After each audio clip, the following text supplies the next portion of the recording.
I will get us more food, I promise. You just leave the killing and the carving to me? Feed my own family. You've never used a gun in your life.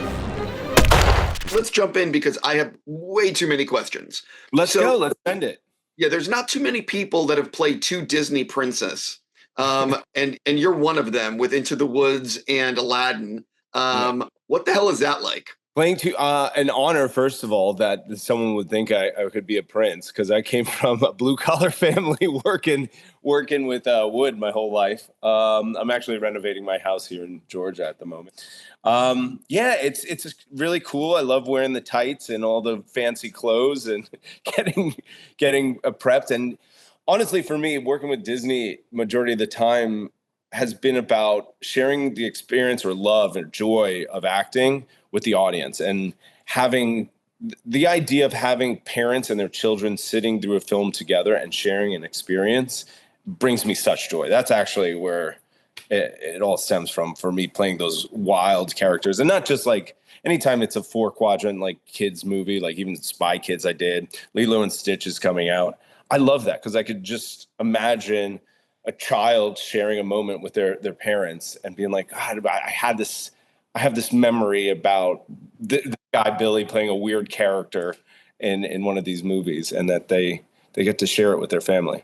It means a lot. You have also played the villain a few times, or the bad guy, if you will. So what is it about your face that directors see not only Disney Prince, but someone you might want to punch in the face? I mean, what is with the punch in the face thing? It's like I can't choose my face. I think Hollywood, I mean, there's probably people that are from my demographic that have treated people very poorly, and they just have revenge issues that they're dealing with, some traumas. And for some reason, I get the opportunity to play those characters. It's all just a character. That's the truth.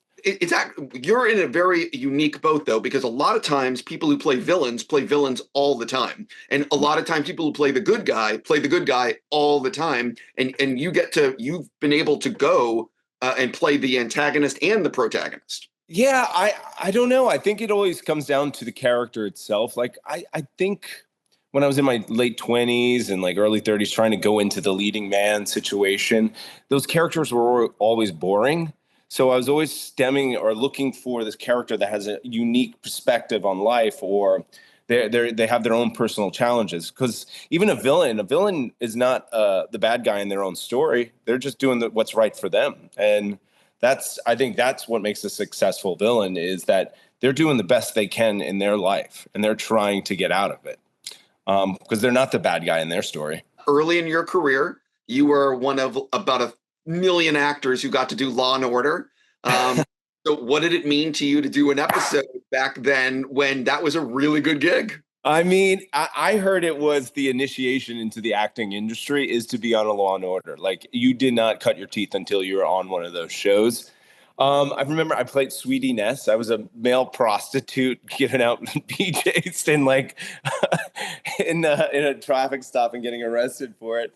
Yeah, I think it was like one of my, like, I was on a soap opera when I first started and stuff, but having that as like primetime television, being like, Mom, Dad, look what I'm doing. And then it being that, it was funny, but it's funny. It's a machine, those shows, and it employs a lot of actors. I wish the industry was still that way, where like you can be not a recur character, but a guest star and make a living as an actor. But the industry has changed so much. They don't provide the means to live anymore, those kind of jobs. It's crazy, the industry and how it's fluxed. Oh, no, 100%. I have friends who do do some of the convention circuits, like a fan expo or Comic-Cons or around the country, and they will make more at those conventions than they do acting. Yeah, there's some Marvel people I know that go to those things. They're like, it's cash when they just show up, and that's how they make their living. And I'm like, wow. By the way, it's good for all parties because fans like meeting people, meeting actors, directors, whoever, and people like paying their rent. So I think of Mark Hamill. He goes and does all of them all the time, and I get it. He loves it. I think it's really wonderful. Him being the Joker also from back with Gotham. What was it, Gotham Knight, or what was it? Batman was. It was, I want to say, animated series, but I It's could just be Batman very the wrong about this. Yeah. But like seeing that, like, why not? Why not share, again, going back to the first thing, if I could bring joy to people sharing experience together, that is so rewarding for me. Completely. I have so much to get through. You have done so many different roles. Yeah, I'm just going through. You've done so many different roles, but there's going to be people out there that have never seen anything you've done. Yep. Someone's never seen your work. What's the first thing you'd like them watching and why? Wow, that's a big question. It's so funny, like getting stopped in the street. It's never the same thing. If someone says, like, I'll get stopped for The Big Short all the time, and I'm like, really? That? I was in that for like a minute. What would I want them to see? At this point, like, proudly with my production company, HappyBad Bungalow, I have this film Coup coming out on video on demand September 3rd, and I would love to share that. That is. This industry, a lot of times you're hired as an actor to show up, do your job, and go away. With Coup, it was building the whole project with the creative team. It was carrying lights, carrying camera equipment, acting in it, setting all the locations up. It was really more exciting. So now, as an older man, I would say, yeah, Coup would be really the thing I would want people to see. COUP. But when I was young, Game Night. That was like a fun film. I love Game Night. John and Jonathan did such a good job with that movie. I think they're doing fantastic. Even Dungeons and Dragons, like, it was still a fun movie. It was so fun. Like, those guys know how to have a good time. Yeah, we did an event for that with Dungeons and Dragons in LA, and they are really, really talented behind the camera. I could just spend 30 minutes talking about how much I love their work. And nice guys. Which is always you don't understand, like, it's worth its weight in gold in this industry just to be a nice guy or a woman, it's like, that's awesome. I completely agree. So you touched on already, but HappyBad Bungalow is your production company. So how did this thing get off the ground, and what do you got, like, what do you want to tell people about the company? So a little bit about HappyBad Bungalow. Through my 20s and 30s, I realized, like, acting sometimes is a selfish thing. And I was always, like, going places and having great trips and, like, seeing the world and doing amazing jobs, which is awesome. But you're alone and you're isolated and it's a one-off and you're done. And I wanted a community in my life. And I was seeing more and more that the industry was going to algorithms and not supporting artists anymore. And so, like, HappyBad Bungalow, our, like, real mantra, or like how we feel, is we're artists helping artists tell great stories. So, let me take this back. Artists helping artists tell great stories so global audiences can experience the extraordinary power and healing power of entertainment. Like, it's important to me to get the artist back into the driver's seat of sometimes the entertainment. Like with the franchise coming up, we touch that through the series, is that you just have execs making crazy calls for super franchised kind of movies where they don't know the lineage or the story. And you're like, give it back to the artist that knows the story and let them tell it properly. Yeah, we're going to get into the franchise in a few, but before we get into Coup, is it Coup or Coup? Coup. It's like a military coup, it's pronounced, but yes, it's okay. Coup. Got it. So you were part of Roadhouse, which was like the most successful movie on Prime Video.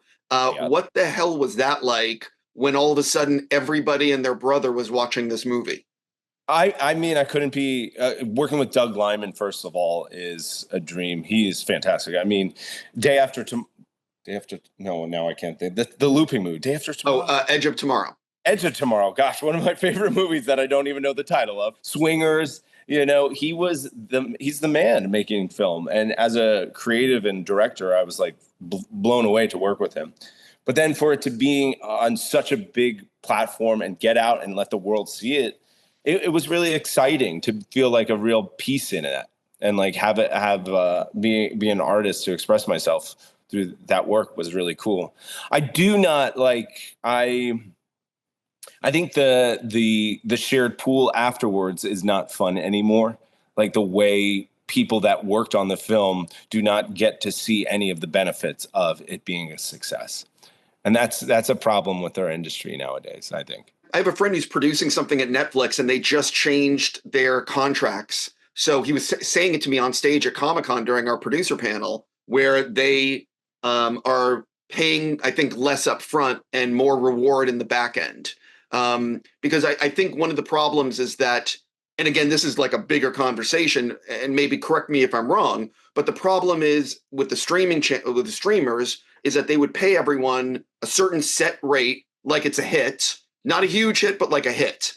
And and that was it. That was your compensation. And there was no sort of back end. And now what they're trying to do is more of a studio model where you are getting paid less upfront and more participation if it is a hit down the road. I think that's what art should have always been. If you bake a cake, like share the pie. That's if we all put this together, shouldn't we all get a piece of it? Should not we all be basking in the rewards, as you could say? I think that's a cool idea that it might pan out. Hopefully it will. I don't know how to. I'm a little novice in what you're trying to explain, but I just feel like if it's going to be a success, let everyone that made it be a part of it. 100%. First of all, I completely agree that everyone who works on a piece of art or something should be compensated. But at the same time, I also kind of agree that if you are, say you get paid $5 to make something on Netflix, this is a bigger thing, but say you're getting paid $5 to make something on Netflix, and it's like it was watched by 40 million people, right? Mm-hmm. You can't get the $5 up front and then also get like I think I understand if they pay a little less up front and then you get more on the back end, but it's hard to also pay people extra up front and then do you see what I mean? No, I totally agree, but that's the format that exists now. Like now they're putting commercials on these streamers now. They're doing all this stuff, and you're like, well, we're just going back to basic cable, but mainly. Why was that model working all of a sudden, but now it can't? You know? Yeah, they broke the model, and now they're trying to put it back together. Literally. Yeah, I understand. I mean, you do buy a product and you're like, if it's a success, I understand. Hello, Kitty. Yeah, exactly. Not sleeping anymore. No, the cat is out of the closet. No, I understand paying for the project, but it should be contractually in there. If it's a success or something is there should be compensation for everyone that was a part of it. Everyone. I'm talking crew members. I'm talking every Teamsters, like anyone who had it's a machine that had to be built. I'm in a full agreement with you. And also, I believe that if everyone is invested in something, you work harder to make sure it's awesome. You know, have you heard about this pay parity model now that exists, kind of? Maybe. If you tell me, I'll tell you if I've heard of it. It's basically your for days work is if you have a whole project, and this might be a really dumbed down version of it, but there's X amount of days on a project, and how many days you work. Yes, I have heard about this. Yes. And now your percentage of that whole pie is all those chunks you do. So now once it makes money, you get that percentage, no matter if you're the lighting guy, a PA, actor, director, you get your percentage of that cut. I think they but did that. You do not take money up front, though. Really, you do not. Oh, that's interesting. I did hear, and I could be wrong about this, but I think Sing Street,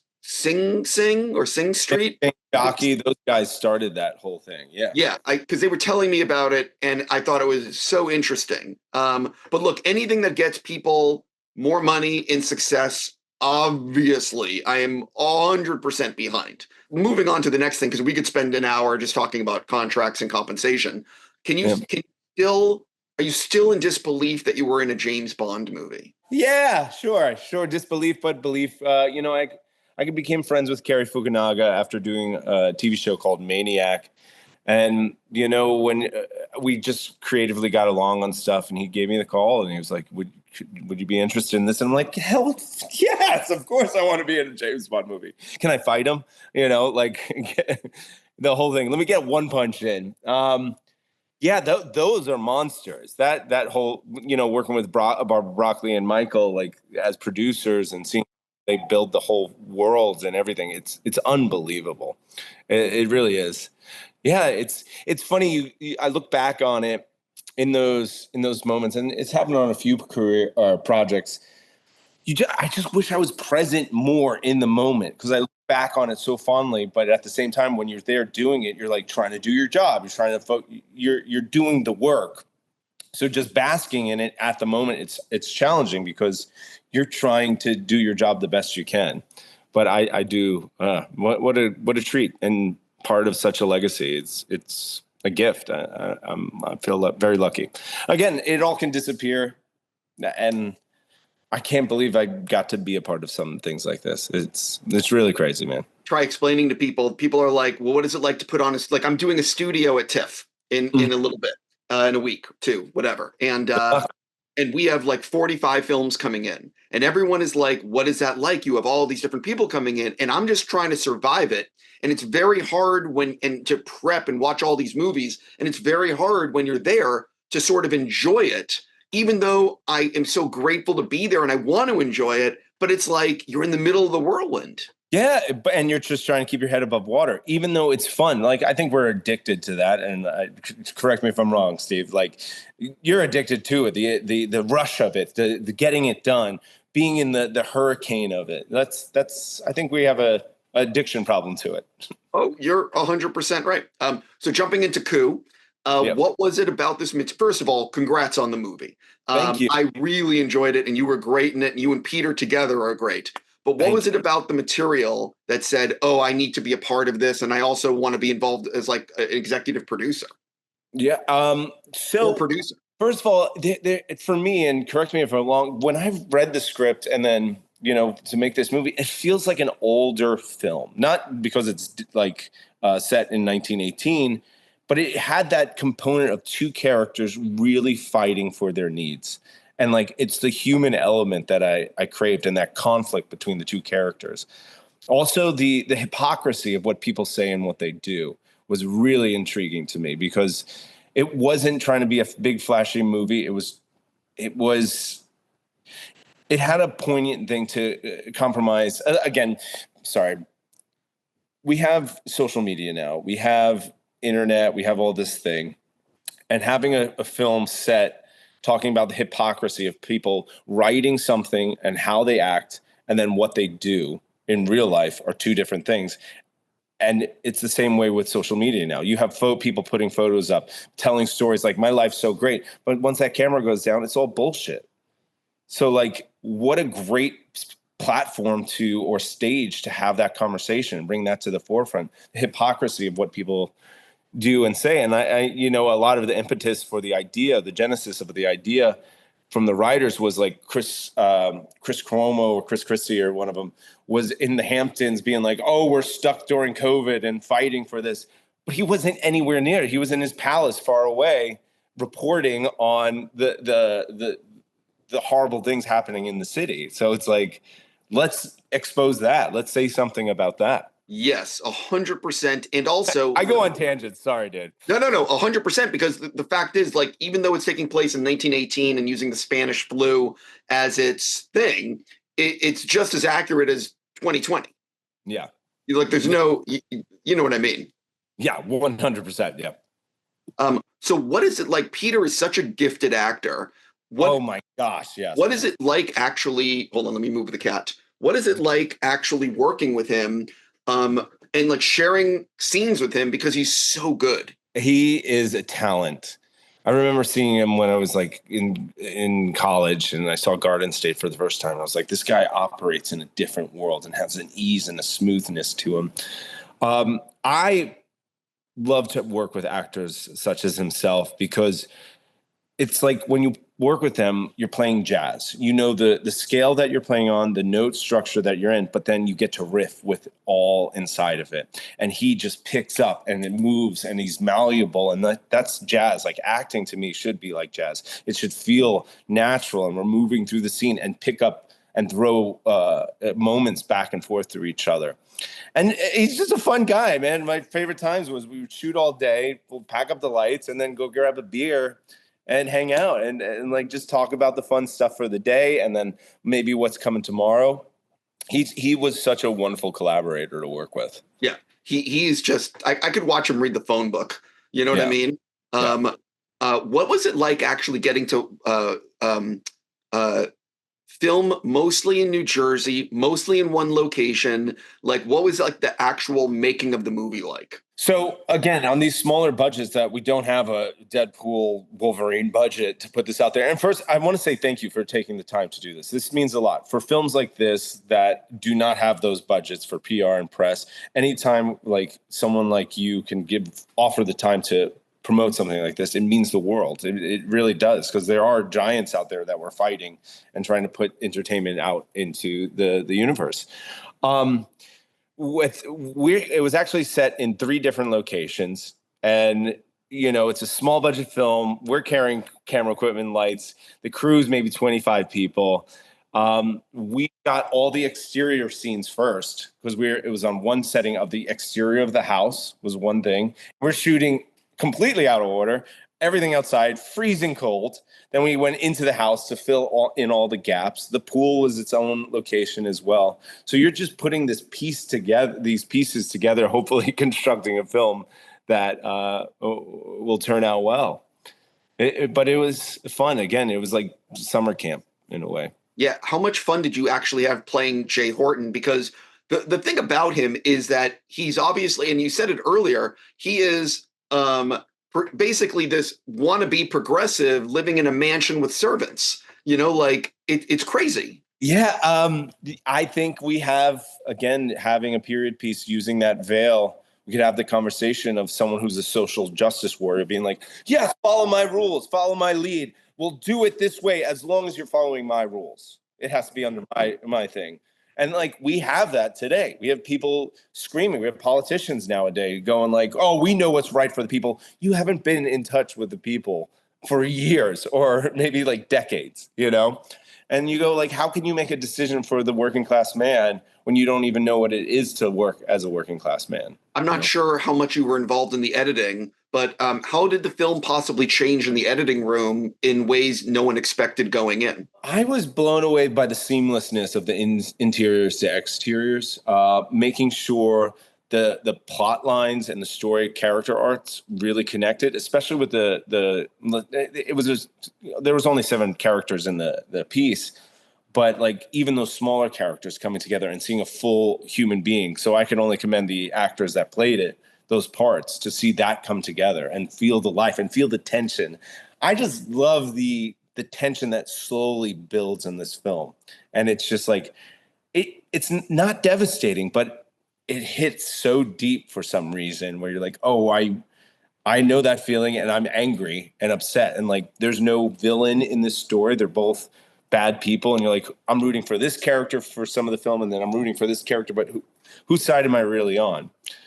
Because no one's perfect. That's actually one of the things I really liked about it is that you do root for different people at different times, which means you're providing like 3-dimensional characters, like that you're not fully, you know what I mean? And I don't want to talk about the ending to ruin it for anyone, but it does have a great ending. Oh man, I think it pays off every time still. And I love being in a theater. Like I've been screening it around the country a little bit. That like you could feel the palpable like tingliness in the room, when it happens. It's cool. Oh, 100%. Okay, so moving on to something else. What's the status of The Ridge? The Ridge. We were in some legal battles because a company that was helping produce had some issues, and then the script was locked for a little bit. But right now we're hopefully going to be shooting by the end of this year into next, because it has to be during the winter we shoot it. So not this year, 2025. Oh God. And so this is, and I could be wrong, but this is your feature directorial debut? Yes, sir. It is. It's funny, when you're contracted, I have other opportunities and jobs that come up. They have to, and contractually, I am prioritized in some locations that I don't have a window to do it. So it's like finding the right place to put it in that I could actually pull it off. Because like doing a film like that, it's a 6-month commitment, especially directing, because it's pre-production, getting everything ready, shooting it, and then just editing. It's a lot of time to put these things together. So carving out 6 months a year is It's a lot. It's a lot to ask. Well, that's the thing that a lot of people don't realize is, well, for some directors on a bigger project, I mean, it's 2 years. Yeah. That's all you do for 2 years. Yeah, it's quite crazy. And the fact that like those bigger budget films, they have reshoots too. They'll scrap half the script and reshoot the whole thing again. That blows my mind. Yeah. When you have more money, like, I mean, yeah. Not to mention Marvel, but like the new Captain America movie's gone through like 4 rounds of reshoots. Like I don't understand. I mean, that movie must cost who knows gazillions. Yeah, but again, in the independent space, you have just a group of artists really trying to put something together that they all believe in, and there's something magical about independent cinema because you have every department head showing up, everyone working towards the same idea with a passion. There's actually a love with it. It's not just hired to do a job. They're doing it because they believe in the project, not just showing up for the paycheck. Yeah, I mean, one of the things I've been watching, TIFF movies, is that one of the things I love about TIFF is there's a lot of character films that, it's clearly actors that care about the script and people that care about these characters. And it's, and the festival also has some bigger movies, but you get what I mean. Yeah. But that's what I think that's what I miss about cinema so much was like you could take a simple story and just follow one character, and they're the extraordinary in the ordinary, and that's what cinema should be, or any type of art, music, painting, television. You're just following a character, and as long as this character's arc is there and you could follow it, it could be a magical thing without special effects, without crazy. Like I think of Good Will Hunting. I know that there's no special effects, there's no anything. It's just following this one character's desire to escape, in a sense. I love that movie and Elliott Smith's soundtrack. That his music in that was fucking awesome. Yeah, it was. Wait, so for people that don't know, what is The Ridge about? The Ridge is about these 3 friends heading out to the Wyoming mountains for a bachelor party, but secretly the man getting married is meeting his brother-in-law for the first time. And it's the confrontation of blue state, red state, types of living. What is it to be a man? Am I more manly having a car, having an apartment in a big city, paying my bills, going to the grocery store, buying my chicken, or the guy out in the wilderness hunting his own food, cutting down his own trees to build his own house? Like, who's more of a man? Are they still the same? Is there a scale there? So it's a confrontation about like what it is to be a man, especially in these days. I don't know anymore. I think that conversation has been lost a little bit. Yeah, I have so many more questions, but let's move on because you'll be making it. We'll talk more later. So I am so curious about Borderline because it sounds like I'm a fan of Samara and Borderline. I am not part of that film. Really? It's just stuck on my IMDb. Let's move on. I don't know how to get it off. Sure. Then let's talk. Are you in Violent Ends? Yes, Violent Ends is the second film we were a part of. HappyBad Bungalow has been a part of. With John Michael directed it. It's a great with Midnight Road. It's basically a redneck Godfather. Okay. Yeah. When is it coming out? Do you know? We're going to start putting it into the festival circuit very soon. We just finished the edit. So now we're going to start submitting it to the festival circuit and try to get it out there. Are you going for Sundance or South by? We're maybe South by Southwest, maybe Sundance, maybe Cannes. We don't know. We're just trying. So it could do anything. It could do anything. But it is a beautiful, again, small independent film. We love the story, the arc of the character, the revenge story that is just unhinged once it starts.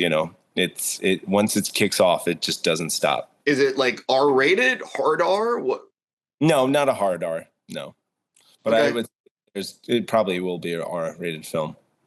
So I definitely have to touch on some Disney movie coming up. Yep. Lilo and Stitch. Lilo. Did I say it wrong? Lilo? No. Lilo. Oh, then, God forbid I actually learn how to pronounce titles. I definitely want to touch on the fact that you are part of Disney's Lilo and Stitch. Yeah. What the hell was that like? I mean, being being an alien with Zach Galifianakis in Hawaii, I'm not upset. I'm not upset at all about that. Again, it's a film dear to my heart. Ohana means family, and there's so much love and passion behind this film.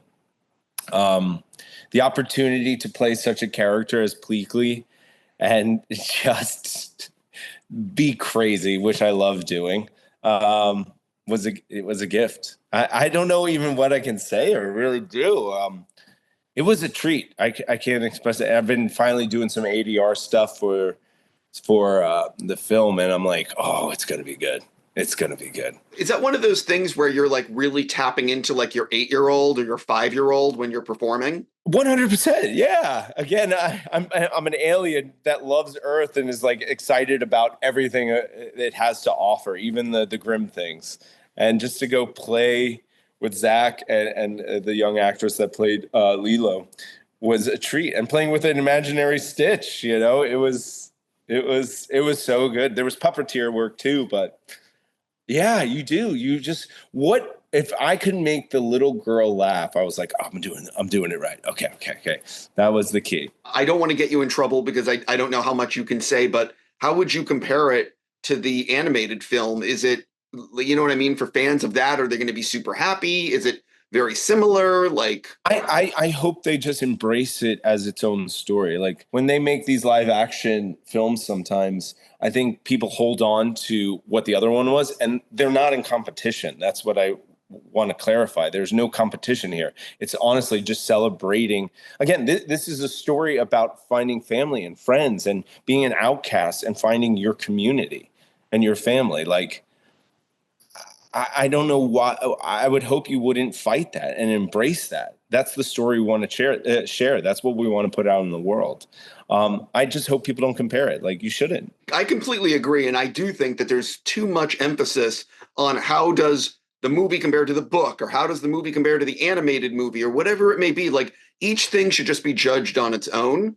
And there's just always this thing about competition. I again, like when award seasons comes up, it's like, how the best actor, you can't, there's not like, you can't tangibly put those things there. It's just subjective opinion, which, that's what art is. And I think you should celebrate all of it.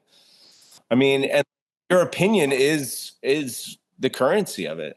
You're allowed to, but I just can't see a competition. It doesn't make sense to me. I personally agree with you. Like, how is one performance better than another? I've always said, and this is of course just my opinion, that the nomination is everything.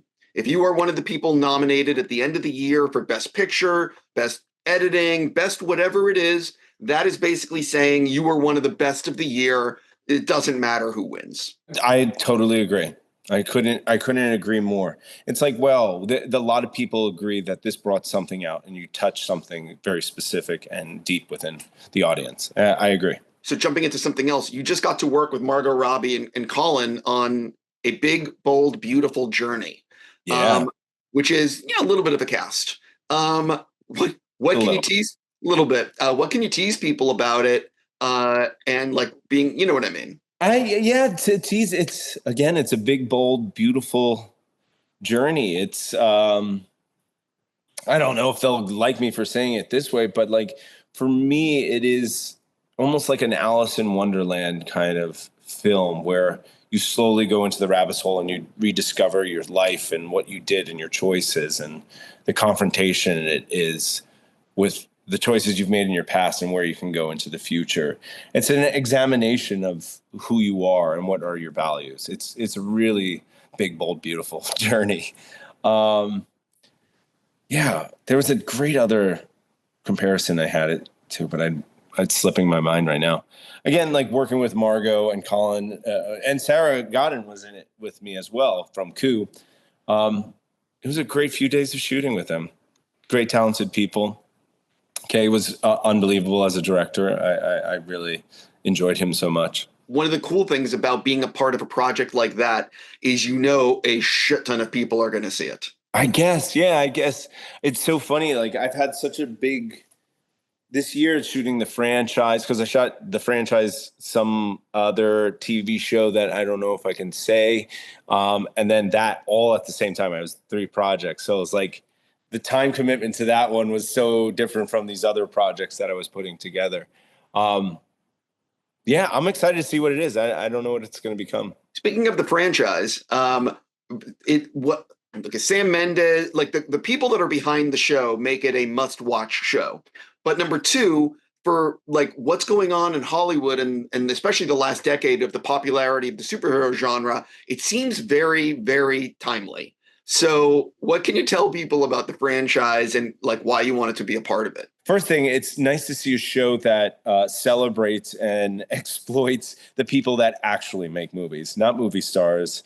It's actually the crew members, the producers, the people putting the project, the writers, putting these things together. And to have poke fun at it all is the greatest gift, because sometimes we take this shit too seriously, and our show is just going like popping all the holes, being like, you're not off limits. You could make fun of it. And it was nice to make fun of myself through the whole process. My character, specifically Adam, is the face of the franchise, this character Tecto, and he's the superhero. But through that character playing Adam, who plays Tecto, I got to explore which is really prevalent in our industry, the insecurity of actors and the not feeling good about who you are as you move. You're the biggest star in the world, and you're still isolated and alone and insecure and think everything you do is shit. So it was fun to make fun of myself and other actors I know while making this TV show. I think it's 6 episodes. How long did it actually take to film? We shot the pilot. We actually did old school style where we shot the pilot first, and then we had a green light or red light from HBO. So we shot the pilot over maybe 2.5 years ago. And then we shot the seven of the remaining episodes the beginning of this year. Again, the pilot was, I think, 15 days, and then the rest of the series was about 4 months. Oh, okay. 2 to 3 weeks an episode. So it was great. But I have to say the ensemble, I mean, you got Daniel Bruhl, Richard E. Grant, you have Aya Cash, you have Lolly, you have Himesh Patel. Like, it was a fantastic group of people to work on this project with. How do you think, because as John Brown, yeah, no, I saw the IMDb list. It's fucking crazy. What was it actually? Because one of the things about the superhero genre, I think, you look at Deadpool, Wolverine, and obviously it's still very popular. I mean, it made over $1 billion, but I do think that there is some burnout going on because it's just been, I do think there's some burnout with the superhero genre in Hollywood. Superhero fatigue, they call it. Yeah, I mean, look, as long as the movie's good, people are going.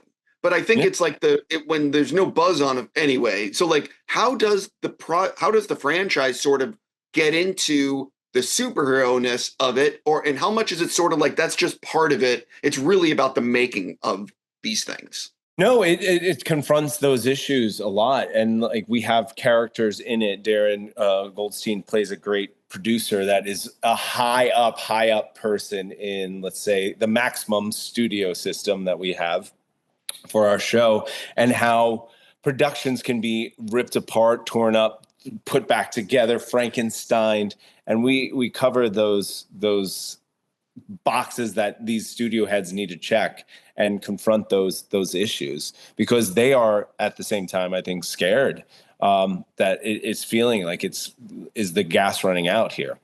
So we do confront that. Do you have a favorite episode? Is there one that you're like? They all bleed together. Again, my favorite thing about it was the ensemble. Like, you didn't know if you were acting or just hanging out with your friends sometimes, because it is very office-y feeling, like The Office, but set on a film stage. Like, I'm in a superhero outfit the whole show, but I'm never doing superhero stuff. I'm just in the tights and the uniform talking like the camera's off. It's really funny. Last thing on the franchise, when you're playing a character like that in that kind of a costume, how much do you want to leave set and just go to Starbucks or a supermarket and just walk around? What do you mean in the outfit? Yeah, just being like, I want to take this outside. You know what I mean? I want to take it off, bro. We got the job. We got greenlit. And I was like, oh God, I gotta get in shape. I gotta get like superhero size and do the whole thing. I put on 25 pounds to play the character. I show up to the fitting, and they're like, I couldn't fit in the suit because they tapered it to the other way. And they're like, why'd you do that? We have a muscle suit for you. You could have just worn that. And I was like, oh God, that needs to be in the show. Yeah, I want to be out of that suit as soon as possible. To tell you the truth, it is so uncomfortable, so tight. Yeah, but it's funny. It becomes one with you. I'm gonna drop that thing. So what else? This is probably my last thing, but like, what else is coming up for you? Do you know what you're shooting this year? Have you told me? Do I know? I don't actually know. Next, I'm about to do a play on off-Broadway called Shit Meat Fan. And there's a great cast of people in it. Robert O'Hara wrote it and is directing it. And looking forward to do that for the fall. That's awesome. I could never, I could never do stage work like that. Any actor that I know who can do Broadway, off-Broadway stage work, I bow down. That's just not, I could never do it. It's fun. I forgot, like, there's something, with cinema, it lacks that third the third party you need is the audience. Like with theater, it's 50% of the show is the audience agreeing to go on the journey with you and sharing that back and forth with them. It's a thing I think as an actor you crave, is to have that play, that back and forth with them. So I'm looking forward to it because I started in theater and I kind of missed it. And I made a promise to myself that I will only do contemporary playwrights. I'll never do a revival, because I think we have artists now that need their voice expressed and put out into the world. So why don't we champion them? I'm done watching a Shakespeare thing. I don't need to see another revival of that shit. But it's not shit. I'm not saying shit. But I know what you mean, though. Why are we celebrating this? It's the same thing with remakes. It's like, let's celebrate new artists. Let's celebrate new ideas. Yeah, I think put it out there. Yeah, listen, I think the best is being able to do both. I mean, and by the way, there's nothing wrong with doing both. I think that certain things can be celebrated from the past, and there should always be 50% new. Yeah,